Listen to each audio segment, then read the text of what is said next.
Craig Hemke said to me in a recent three-way interview that yes, my assumption that the Sprott purchase of $1.5 billion in silver dollars worth would happen starting in July and going all the way to the end of the year. It's not a burst of a purchase. It's an announced steady stream. What it does is it puts a floor under the silver market. You'd expect Sprott to buy silver. That's not a surprise. That's not a shock. But the amount was $1.5 billion. Wow. And why not gold? To me, that was a confirmation that it's wise to overweight silver. From the start of the newsletter, I said 80% silver, 20% gold. In 2012 or so, 13, I asked The Voice, what do you recommend for your billionaire clients? He said, I recommend 90% silver, 10% gold. But there's a problem, because if you want to buy $200 million worth of silver, you've got to wait. It's harder to accumulate that for the purchase and the delivery. Okay, so Sprott, I got a frog in there. Sprott was not a surprise except for the volume. And it was, to me, a surprise that it was not an announcement for gold. I believe silver to be the big game. I believe silver is going to have a gigantic push for demand as a result of the new energy and new technology wave that's coming. Then you got Buffett. Buffett is a more complex story because I think he's a piece of scum. I know he's highly revered. I'd rather not talk about why I think he's a piece of scum. To begin with, he's a liar. I'll just say this. Remember back in 2000, I think it was 5, he announced, oh, I sold my silver too soon. No, he didn't. He got called away from a silver option call that he wrote against his 120 million ounces of silver that was taken over by Barclays and created the SLV corrupt exchange traded fund. He lied. He said he sold early to his shareholders so they wouldn't attack him. He wanted to avoid the entire theme that you can write call options and earn income of something like, depending on volatility for the month and the trend and the season, something like 5 to 12% per month income on your big position, with a risk that if it runs, you're called out. That's why they call it a call. He got called out and sold at, I think it was about 7.5. And at the time it was 8.5 or pushing 9 for silver. It's a long time ago.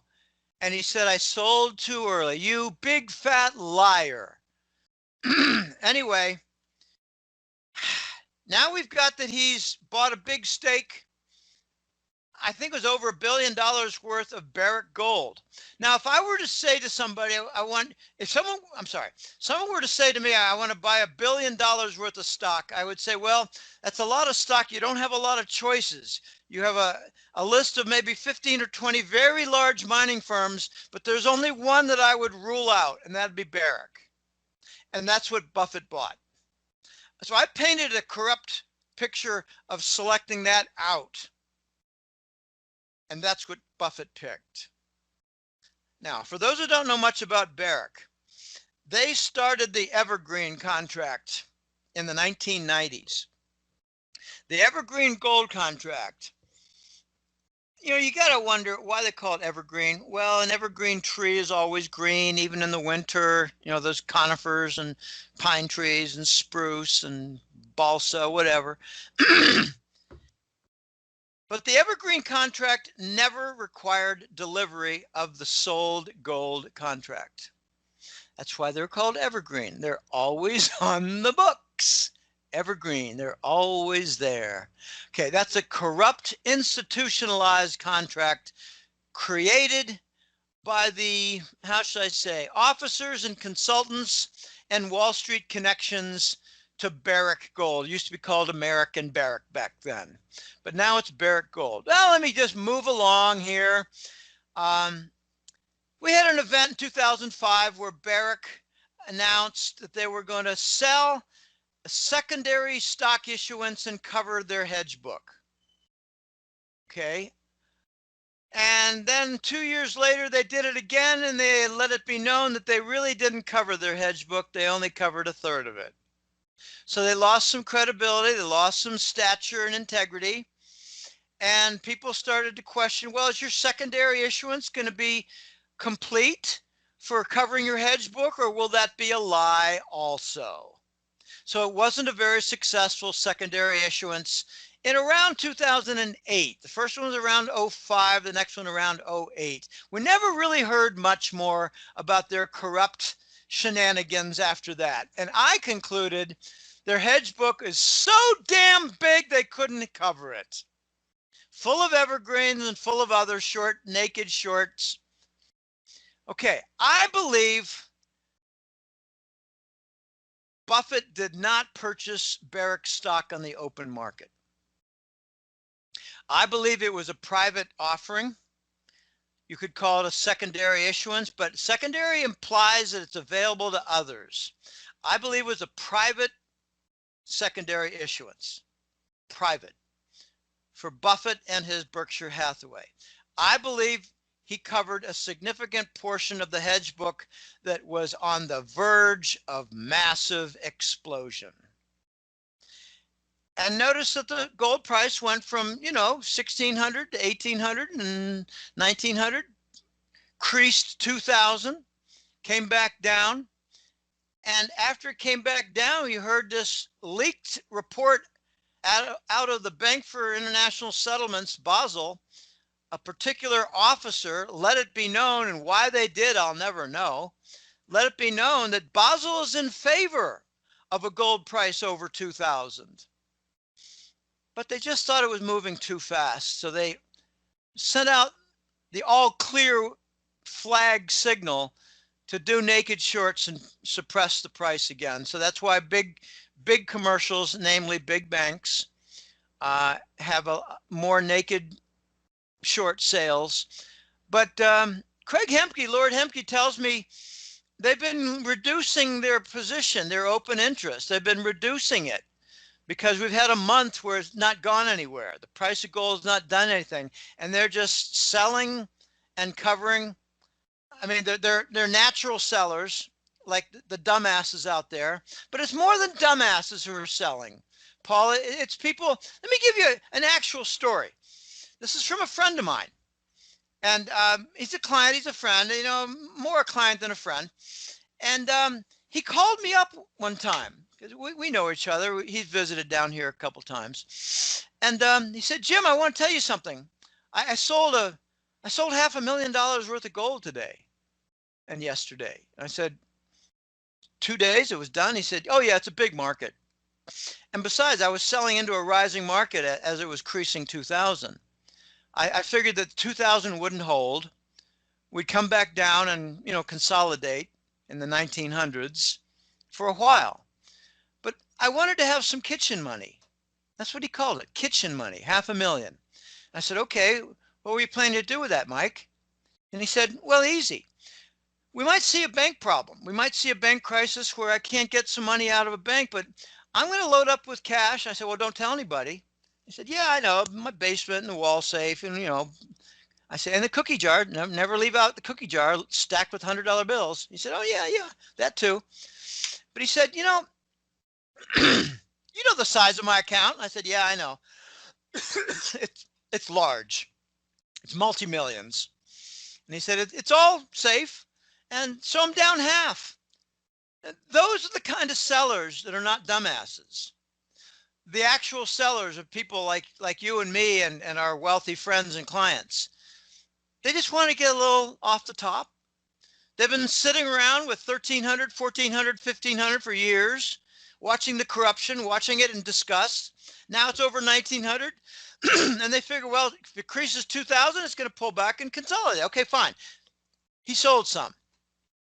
I had another client I told the story to, and he said, oh, your friend's an idiot. I said, no, he's not. How do you know whether he's got 40 million? I said, oh, I didn't know that. I said, well, we don't know that for any of the sellers. So We've got Buffett, which is different from Sprott.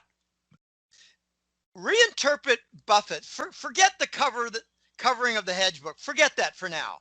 Just think that Buffett legitimized managed funds for investing in the gold sector. Whether it's an exchange traded fund, or whether it's vaulted gold and silver, or whether it's a mining company, usually large. I mean, if you're talking about a hedge fund or something managed big fund, they don't go for, oh, let's buy $50,000 worth of stock in these 80 different tiny mining companies. No, they don't do things like that. They buy Newmont, they buy Agnico Eagle, they buy First Majestic, they buy Anglo American, they buy a lot of big boys because it can absorb, and don't leave out Franco-Nevada. That's on my list now. Because it can absorb the volume. It's got movement every day. Buffett really put a green light on the whole sector, Paul, whereas Sprott didn't put a green light on it. It put a locomotive behind it. And the locomotive with the green light, to me, it's a guarantee. We're going over 30. It's going to take a little while to slug through all the corruption. But Hugo Salinas Price, let it be known in an article, this relates directly to gold and silver. When was that? It was sometime around last summer of 19. June, July, right in there. He let it be known in an article, and a very brief follow-up with me. I don't want to say what he said. It was private conversation. He didn't want to say a whole lot. He was protecting his own sources. But what he was saying in the article is that there are oodles and oodles, think of a couple dozen, of secondary central banks, like, say, Saudi Arabia, like, say, South Korea, like, say, Liechtenstein, like, say, Thailand. And they're using double books, false accounting books, and they're buying up gold bullion for their reserves, for their central bank reserves. And they're hiring financial firms to do it. And they're falsifying their books, and they're continuing, and it's been going on for a year. So when you see that the supply is way down for dealers, it's not by accident. When you hear stories like a refinery is shut down, I bring some doubt to the room. Maybe they shut down for public output and they're doing private delivery to central banks. When you hear that the Latino camp, this is a new phrase, like bricks, like pigs, it's CAMP. C is not Costa Rica. It's Chile, Argentina, Mexico, and Peru. Would you believe they produce 60% of the global mining silver output? They had a lot of mine shutdowns. To which I say, are you sure they didn't continue their mining operation to supply Mexico? And Mexico was one of them that also announced some shutdowns. Are you sure they all really shut down? I think most of them did. I honestly think they mostly did. And I think for different pressure. The bribery to shut down their economy. And they thought, well, if you're going to shut down the economy, we're going to shut down these mines too. But that's really cutting off toes for the Latino foot. Because the income for the CAMP nations and their silver output is enormous. And it's a significant portion of their income. So I tend to think that they were heavily bribed, but they might have actually had some sicknesses for their workforce. I don't know. Look at silver alone. You've got a reduction in output. I believe that's probably true. For gold, I think those refineries, they kept going around the clock. I'm sorry. That's my suspicion for private central bank supply. The silver is now being demanded more and more for solar panels. The silver is being demanded more for the introduction of new energy systems. Maxwell, my new guy, my new excellent source, premier guy. I'm calling him just for a funny little name because it's easier to say. Rather than say Maxwell, the banker from Central Europe, I'm just going to say Maxwell from Luxembourg. It's all fictitious. But he's not fictitious. He's real. We talked recently. He said, Jim, you've got two big factors with silver. This is from a May conversation, confirmed again in early August.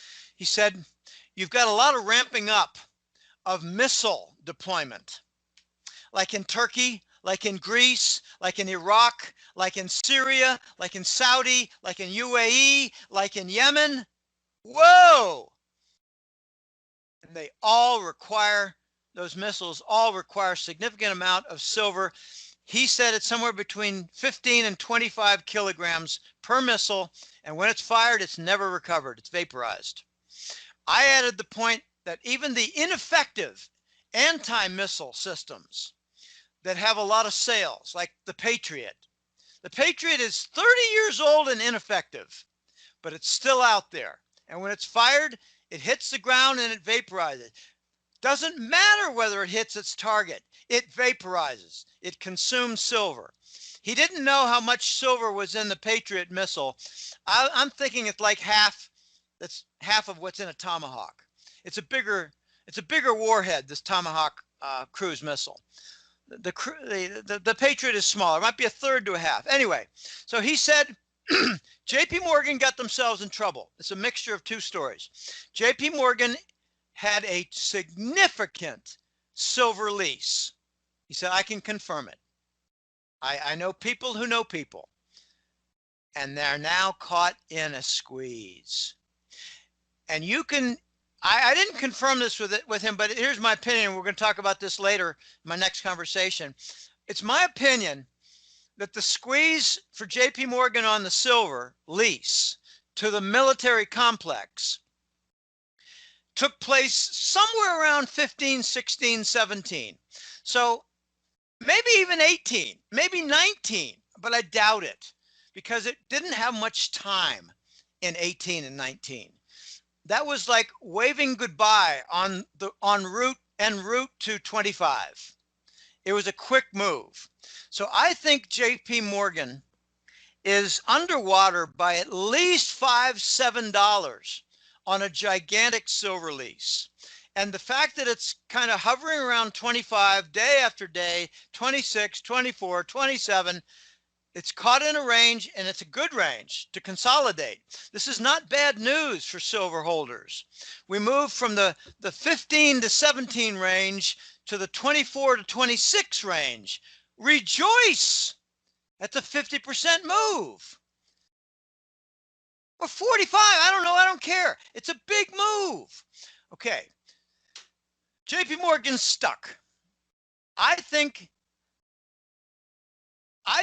they're reducing their position on that silver lease and taking losses because they know what's coming. If they don't do it now at 24.5 or 25.5 or 25.0, they're going to get their nuts cut off at 30 to 35. There's more to JP Morgan, and Maxwell confirmed this. I said, is it true? Just yes or no, and fill in the details if you wish, that JP Morgan is acting as a silver stockpile agent to replenish for China. And he said, yep, it's not just US military for missiles, it's industrial supply for China. And there have been a lot of efforts to get them to cease and desist in working in that collaboration with China. And he said, I just can't tell you whether they've cut it off or not. And I said, well, you got this collaboration that might be part of the entire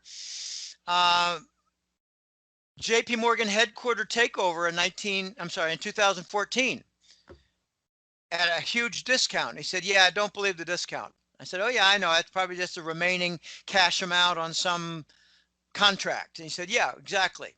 But they bought the JP Morgan headquarters.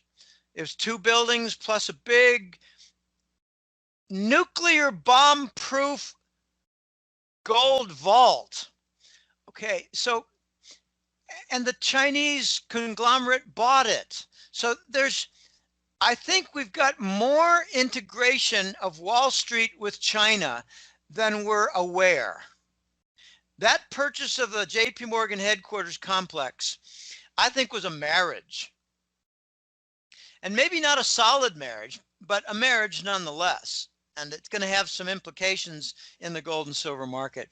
I think we're going to see gold move past 2,000 pretty soon.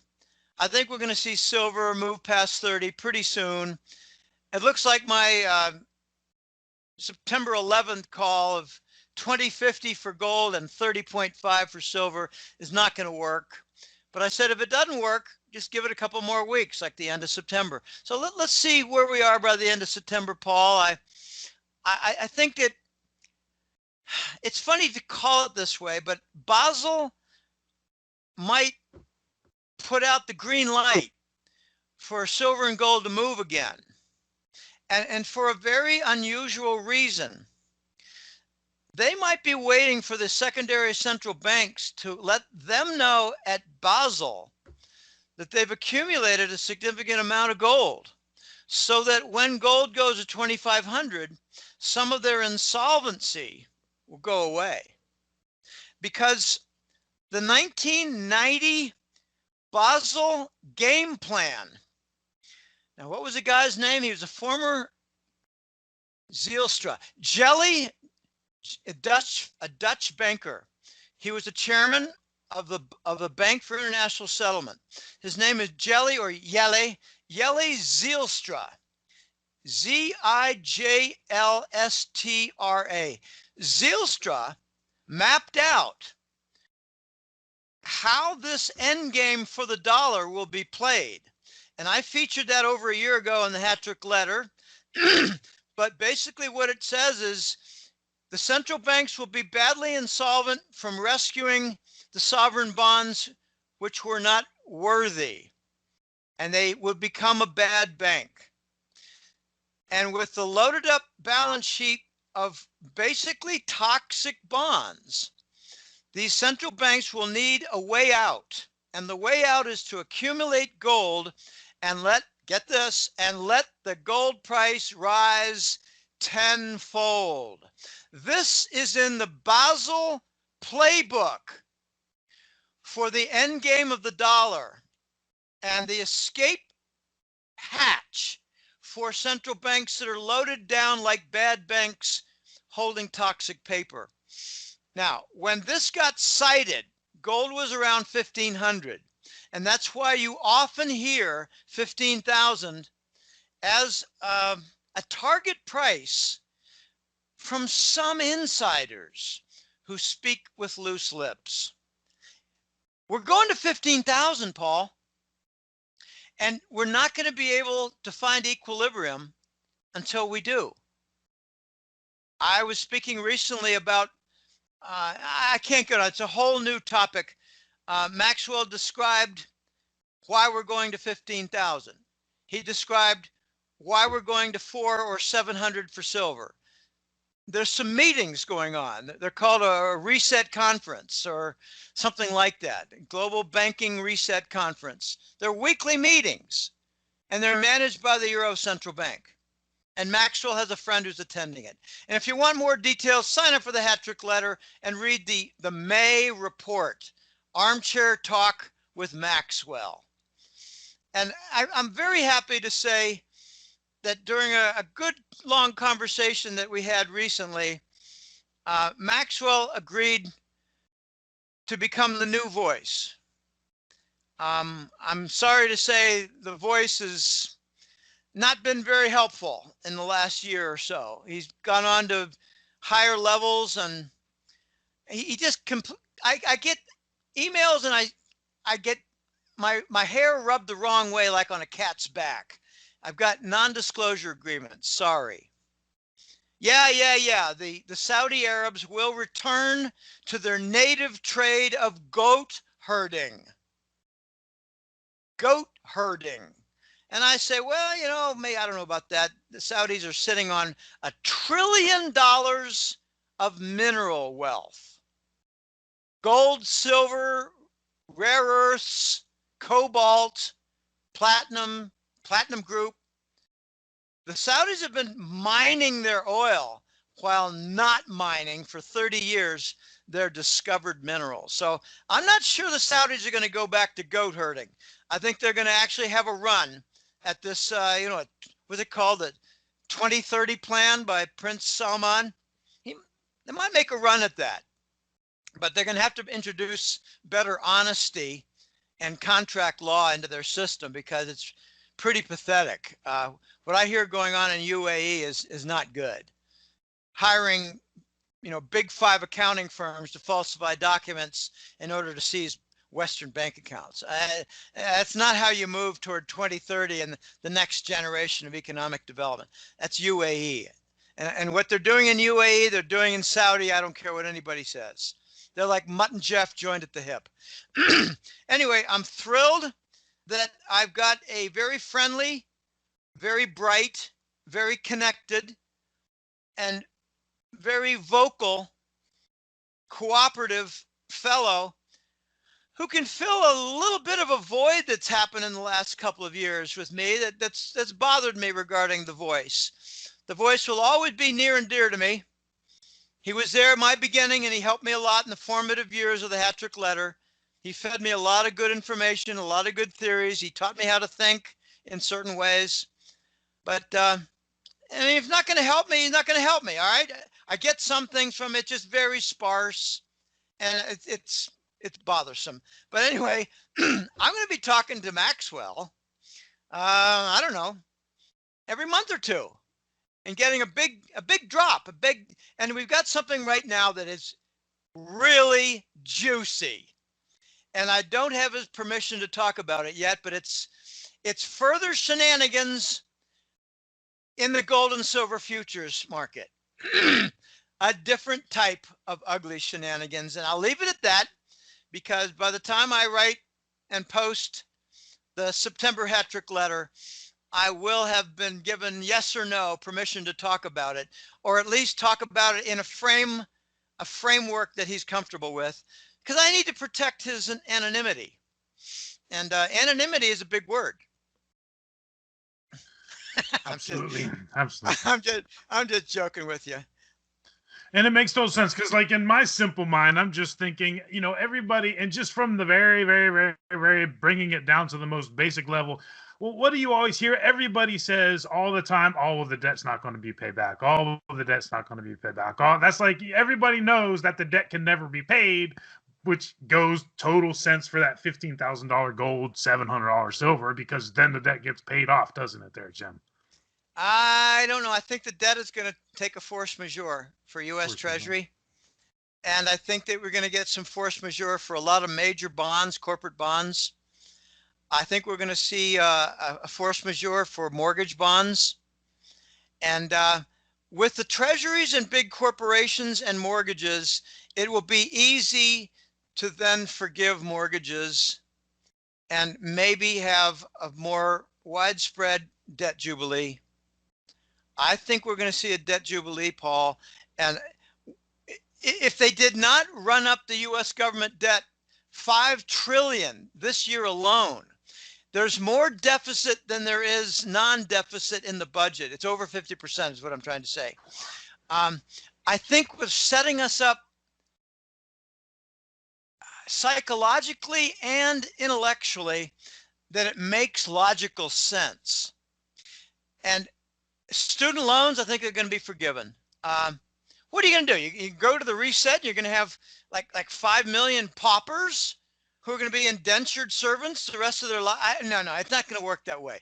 What are you going to do? You're going to have 30 million, 40 million foreclosures and people homeless? I don't think it's not going to work that way. It's just not going to work that way. What are you going to have? I think right now we've got a directive from the White House. Trump has told the debt rating agencies, no debt downgrades. When I saw General Electric, GE, get downgraded to BBB a little over a year ago, I think it was a year and a half, like 15, 16 months ago, early 2019, I thought, they're all going to triple B. And then when I saw the trouble for many of them getting knocked down into junk, and notice that it stopped.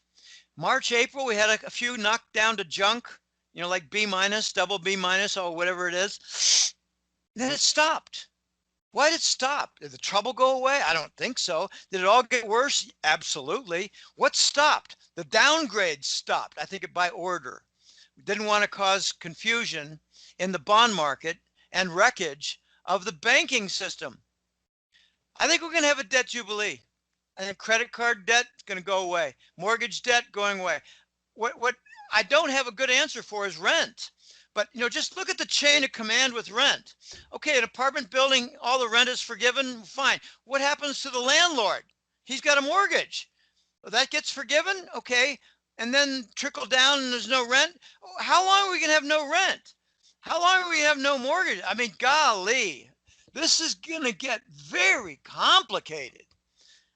My head spins. It really does. Now, Jim, so just final, go ahead and close it off. I won't keep any more of your time. I know it's valuable and you've been so gracious today already, but what's the last thing you want to say here to close it out, Jim? Do you want to talk about the hat trick letter, or you want to talk about what you're looking at, if we can even make it through to the end of November here, or what do you want to sign us off with here, Jim? I want to do a combination of future rollout and the hat trick letter. Okay. Promotion. Let me start by saying I'm positive.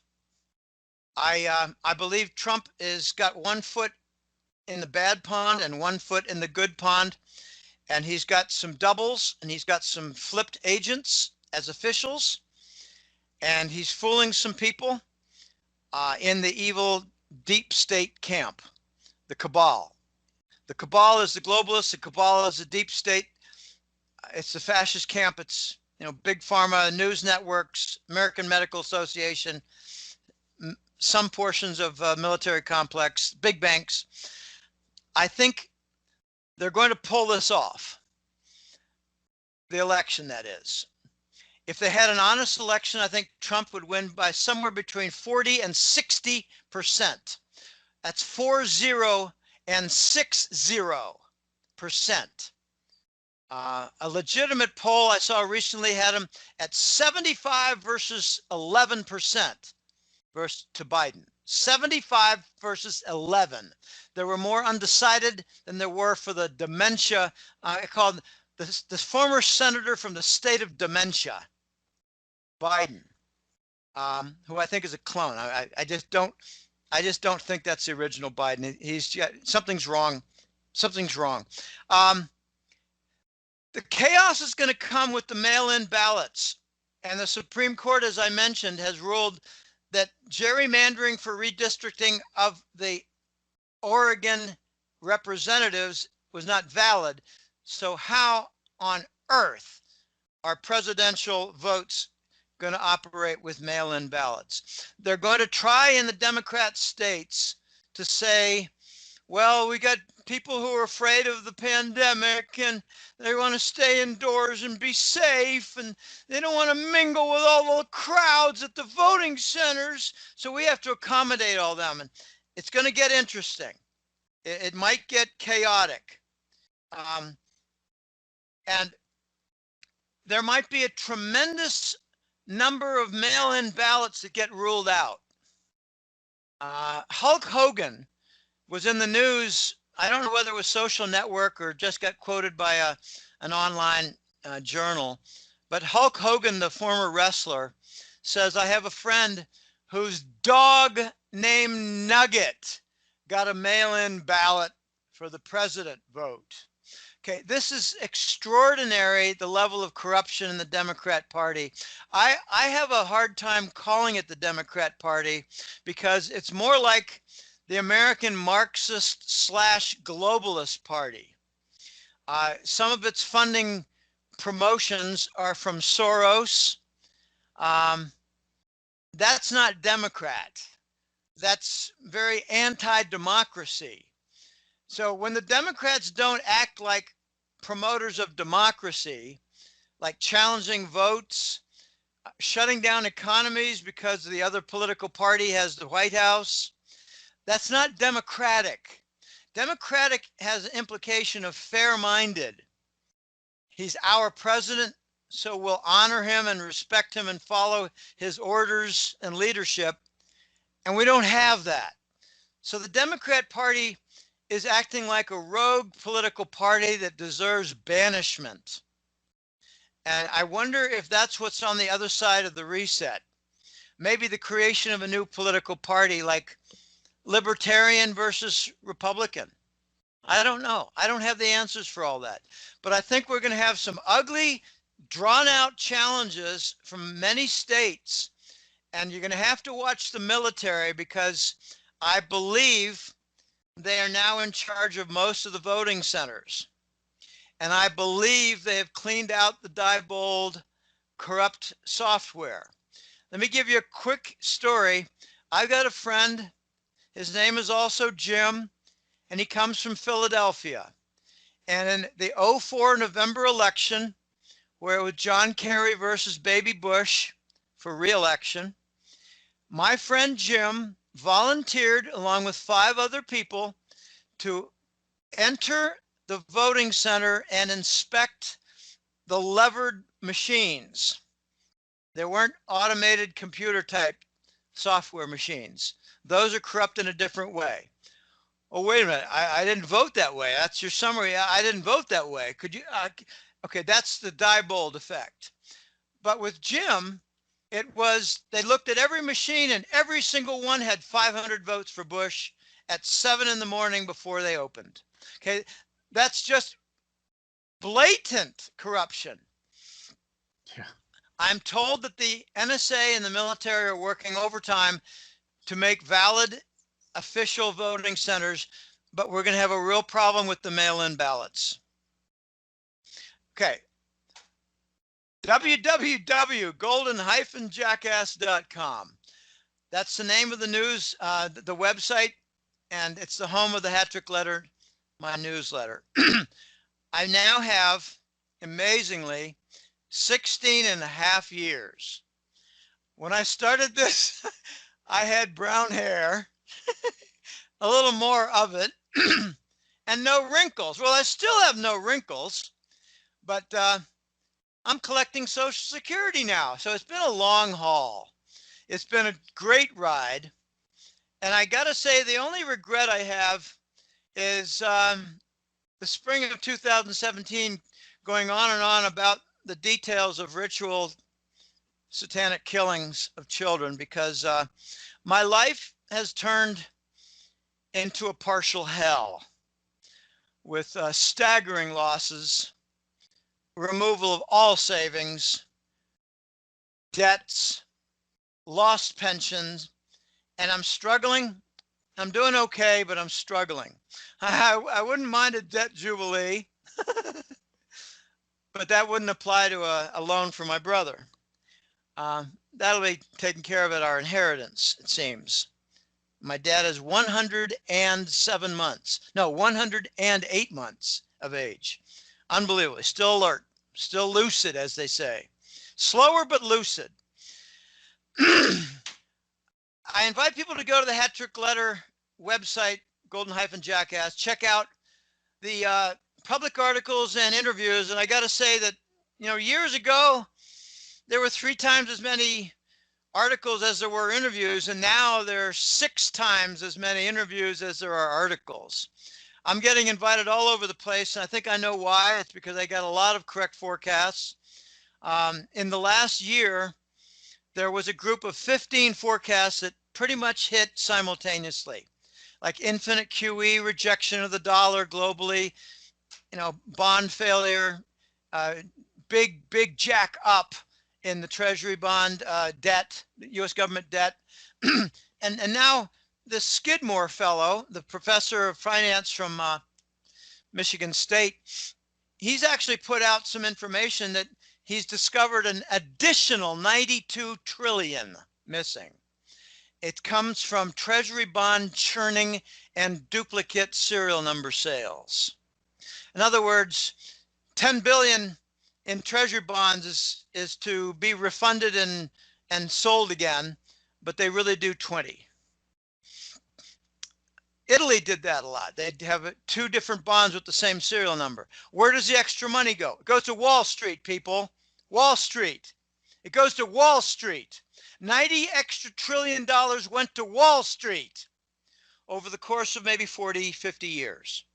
They learn the trick and then they turn it on and then they ramp it up. And Building 7 at the World Trade Center was where a lot of records were kept by J.P. Morgan regarding bond fraud. That's why it had to be taken down. And that's how they stay safe. That's why there's no criminal charges against them, because there's no data. It's all gone. Okay, anyway, I got a lot of correct forecasts. And I used to list them month after month after month, but I stopped because I don't want the risk of being obnoxious. But there are 15 to 17 forecasts that I listed as in progress and rolling out. I started that in October last year, and I cited it for 4 or 5 consecutive months. These are extraordinary times. We've now moved from infinite QE forever to special funding of everything under the sun. They're putting the entire economy and financial system on life support, and where they're failing is with adequate funding for households. I just don't think the PPP, the what do you call it, personal payroll protection, I don't think it's adequate. It doesn't continue. It's not enough, and it doesn't continue. They're having no trouble with the Wall Street extraordinary multi-trillion-dollar support, but they're having a little bit of trouble on Main Street with the households and the businesses. The small businesses, they're giving them loans. Why aren't they grants? Why aren't they just give them a grant? Why are they loans? And with the mortgages, why are they delaying the payments? Because, you know, when 3 months are up, it's all due again. So they're going to have, okay, it's a delay for foreclosure. It's not a delay on payments. They're not doing a good job with the private sector for the little guys. I got a friend in Los Angeles. He's got 3 clothing stores. He said, Jim, I'm pretty much bankrupt. The big stores, the big department stores, they're not shut down because they got bigger owners who are friends of the governor and, you know, paying them bribes, whatever. And he said, I'm just dying a slow death. I don't think I'm going to make it. And it's really not certain, but they got to open up tomorrow. And even then, I'm not sure I'm going to make it. So they're not doing a good job with small business. It seems like part of the motive here is to wreck some small business sector. And it's a big growth sector for the U.S. economy. Anyway, back to the hat trick letter. I'm very happy to report that in the last few months has been a surge of new orders. And I'm just very happy about that. It took a crisis. I didn't let a crisis go to waste, Paul, and it's not my doing. But people need to know what's going on, and I'm letting it be known, and I'm getting some very factual information. But I'm also doing something new in addition to the donate button, which has been there now for a full year. It's been there a little over a full year. It's actually been there for 14 months. Yeah, 14 months exactly now. And it's been a lifesaver. It kept me in business. It really did. I'm not exaggerating. It kept me in business. I don't think I would have the newsletter if it weren't for the donate button and the nearly 800 people, individuals who donated various amounts. I've got another button, and I started it in January and February. It's called the consult button. I did a consult 2 days ago. You know, it's intriguing. It's fun. I don't like to say fun. It's an enjoyable process to fulfill a consult session because my clients and followers are just so smart and swift. The one from 2 days ago was, here, I got the notes. A fellow from the Pacific Northwest, self-made millionaire, retired. He said, Jim, you fascinate me with your logic and your line of reasoning and how you test your theories with the risk of putting something out there, and often you're finding that it's confirmed. I like your way of thinking. And we went on and on. I gave him extra time. I give everybody extra time. You know, I figure the first 10 minutes are getting to know you. Who are you? Where are you from? What do you do? What's your career? What do you like to follow? Things like that. But the consults are fun. I actually got into a little trouble 2 weeks ago, Paul. I had 6 consults. They stacked up when I finished up the August hat trick letter, and I don't take time unless it's a half-hour consult. You know, I'll do my work and then I'll do a half-hour consult, but I let them stack up, and then all of a sudden I got a couple more, then a couple more, and I had 7 I had to fulfill. So I did 2 a day, and now I've got just 1 to fulfill. They're fun, they're interesting, and I learn from them. Not always. I've learned a few things, and I don't want to talk about some of the things I learned. Jim, you need to know this. I'm ex-military. I got some things to tell you. You'll find this quite intriguing. And I'm not sure whether you find it wise to talk about it in an interview. Well, you're right. That's kind of scummy. Yeah, let's leave that alone. One that I will talk about was a fellow who had a good friend, 20-year friend, and he worked for Secret Service. They're both from the Washington area, and his friend worked at the Secret Service, and he had a White House detail, and there are a good 10 people with the White House detail, because they got to guard the entrance, and they got to guard dignitaries coming in and out. They got to guard, the president, the vice president. They guard what goes on in the White House. Anyway, this guy was a White House detail Secret Service officer for, I think he said for a couple of years. And one time he was asked, your detail is out in Bethesda. You need to guard this, whatever, like an ambassador, keep him company for the next 24 hours. Your ride's right there in the limousine. He gets in the limousine, and inside are 3 Obamas. I said, what did your friend say for the description of the 3? He said, they were identical. They were identical. They were probably clones. They were identical. And the only thing that was different, because it became a point of conversation. Hey, you guys, you're all Obama. Isn't that interesting?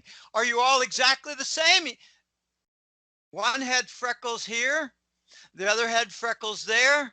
And one of them had a scar on the back of his skull, which is the original. And we're talking about Barack, not Michael.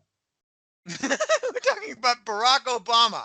Okay. There were 3 Barack Obamas in the limousine. And I joked with my client. I said, one of them is to handle White House duties. One of them is to play golf. And one of them is a fundraiser. And he said, yeah, they rotate, Jim. And I said, how often is it that they actually bump into each other? And he said, oh, it's a major project keeping them separate. You can't have one showing up in, Fredericksburg, Virginia, and the other one's in Chicago. Wait a minute. The news is on. You can't do that. So it's very much managed. And one of the hardest things is just programming them on what the main Barack Obama just experienced. Last week you met so-and-so, and here's what was discussed. They use them for the danger zones. I could go on and on. The Voice told me 3 years ago, there are 7, you need to get with the reality. Now I told him, I know there's clones. I know, I just need details. And he said, well, the American people need to get with reality. There are 7 cloning centers on the planet. They've been operating for 40 years. And I got lots of questions. Well, when a clone is ready for action, how many years of age does it have? Is it 3 years old and an adult new Biden? And that's why he seems so dumbass, because he's got an head full of nothing but air. All they teach Biden to do is how to grab women's boobies. Okay, Biden is a joke, and he's an example of a bad clone, and this might come out. We'll see. We'll see. Anyway, got to go, and I invite people to sign up for a consult. You've got your own personal issues. You got your own pet projects and pet stories. You might want to learn about something that I can help with. And what I'm finding is over 90% of the areas of concern I'm able to cover. And that was a concern at the beginning. Oh my gosh, a little bit of worry, a little bit of, personal insecurity. What happens if there's a consult for an hour and you got 5 topics and I don't know much about 3 of them? What I'm finding is if it's an area that I've got lesser knowledge and experience, we talk about what I do know in the area, and then the person shares what he knows or she knows in the area, and we move to something else. There you go, folks. Hit that donate button, hit that subscribe button, hit that consult button. And if you don't, I won't hold it against you, but you really need to be listening to Jim Willie either way, because you will find inside information and analysis that you will not find anywhere else. Golden-Jackass is the website.